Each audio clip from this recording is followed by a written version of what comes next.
Aujourd'hui, la nouvelle qui a attiré mon attention, c'est d'ici la fin de 2022, fini de payer à la minute au superchargeur ou encore dans toutes les autres bornes rapides à travers le Canada. Enfin, on va être un peu comme tout le monde, on va payer au kilowattheure. Bonjour à tous, mon nom est Yann Florent et bienvenue sur une petite mise à jour aujourd'hui.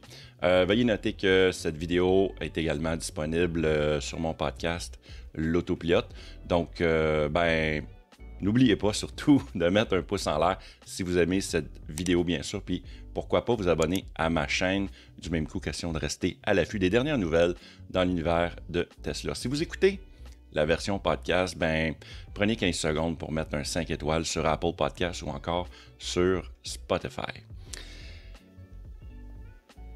Depuis 2 ans environ, Tesla et les associations de véhicules électriques à travers le Canada, ils font pression sur le gouvernement fédéral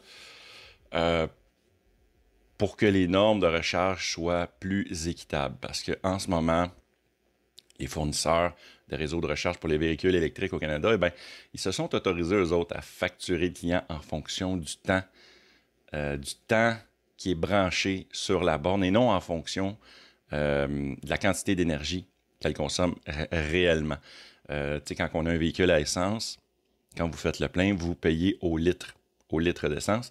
Nous, au Canada présentement, du moins, puis en Amérique du Nord, on est payé à la minute. On paye à la minute et non au kilowattheure. Puis là, c'est un peu n'importe quoi parce que c'est comme si, exemple, tu as ton véhicule à essence, puis SO te chargerait à la minute. Fait que lui pourrait déterminer pratiquement le nombre de litres à la minute qui va rentrer dans ton véhicule. Puis Petro-Canada aurait une autre façon de fonctionner. Fait que tu te ferais fourrer finalement. C'est ça qui arrive en ce moment.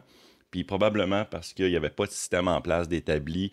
Je pense que ça s'est fait à la va-vite tout ça au début. Puis ils ont décidé d'y aller à la minute. Question de faire très simple. Puis là, c'est en train de changer. Donc, après un long processus de consultation, Mesure Canada permettra bientôt aux exploitants de bornes de recharge rapide, du moins en courant continu, parce qu'on est en courant continu ici, dont Tesla et son réseau de superchargeurs, d'activer la facturation au kilowattheure.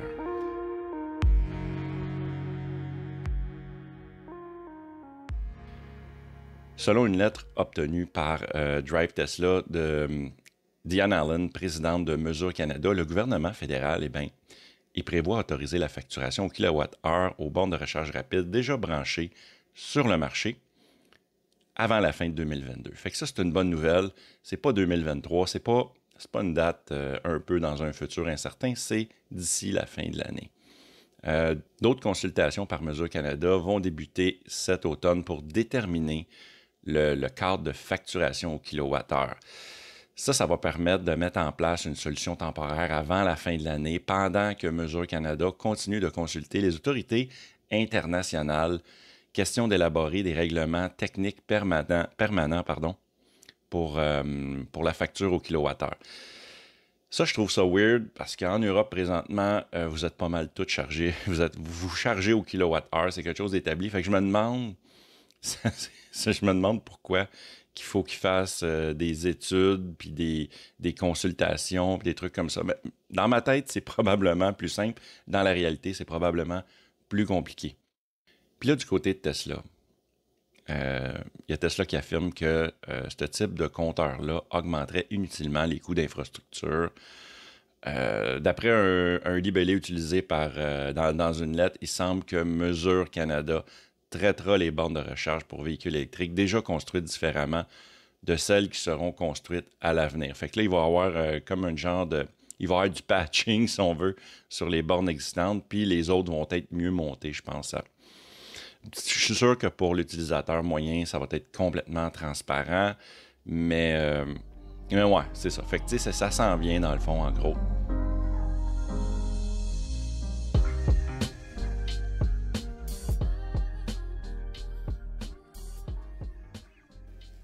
Moi, présentement, j'ai des kilomètres gratuits sur ma Tesla Model 3, donc je ne verrai pas la différence, malheureusement. Je ne peux pas faire de vidéo sur le sujet, parce que c'est plate. Moi, quand je vais au superchargeur, ça me coûte rien.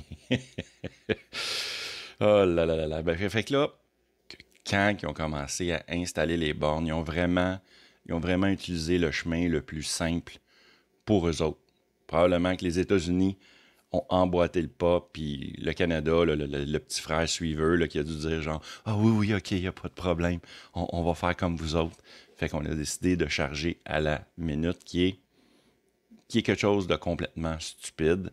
C'est quelque chose que je n'avais pas réalisé quand j'avais acheté mon véhicule électrique. C'est je me branchais, c'était chargé à la minute, puis c'était comme c'était vraiment... c'était juste le standard dans ma tête. C'était comme, ah, c'est comme ça. Tu sais, j'en ai pas fait de cas. Puis à force de m'informer sur le sujet, puis de même de commencer ma chaîne YouTube, ben, j'ai réalisé que c'était pas comme ça partout ailleurs. Puis qu'en Europe, ben, ils sont chargés au kilowattheure. Puis là, tu te fais comme, ben oui, tu sais, ça a bien plus de sens. Tu sais, pourquoi qu'on est de même ici? Puis c'est pour ça, ben, tu vois, depuis les 2 dernières années, ben, il y a du monde qui se sont posé cette question-là. Puis les changements vont arriver, heureusement, cette année. Fait que je suis bien content. Est-ce que ça va amener une augmentation des coûts chez Tesla encore une fois?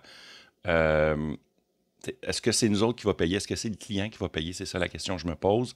Puis l'autre affaire, c'est Tesla va falloir qu'ils modifient toutes leurs bornes en Amérique du Nord pour charger au kilowattheure. Ça, il va y avoir des coûts importants reliés à ça.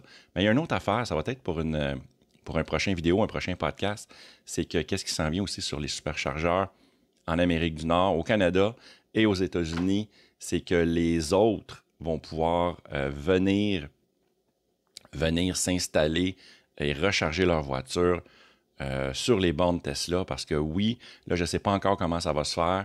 Est-ce qu'ils vont installer carrément un deuxième fusil avec un adaptateur, avec un embout CCS, ou encore il va y avoir simplement un adaptateur qui va être accroché à chaque borne, que l'utilisateur va pouvoir le brancher ou le débrancher à sa guise. On va checker ça dans une autre vidéo.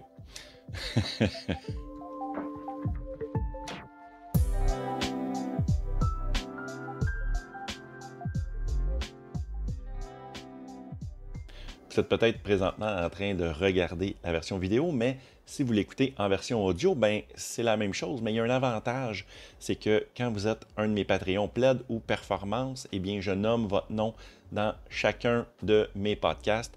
Donc je voudrais remercier mes Patreons Plaid, Balado Québec et François Robida, également Patreon Performance, Francis Lessard. La question que j'ai pour vous aujourd'hui, c'est êtes-vous plus du type conservateur? Êtes-vous du genre à dire moi, j'étais heureux de payer à la minute, je trouve ça inacceptable de payer au kilowattheure, ou vous êtes plus du genre enfin le gros bon sens? Mettez-moi ça dans les commentaires juste en bas. Hey, merci beaucoup d'avoir été là. Et si vous voulez qu'on discute ensemble, allez sur mon Discord. Je vais mettre le lien dans la description. Fait que voilà, c'est complet. Merci beaucoup d'avoir été là. Hey, ciao gang!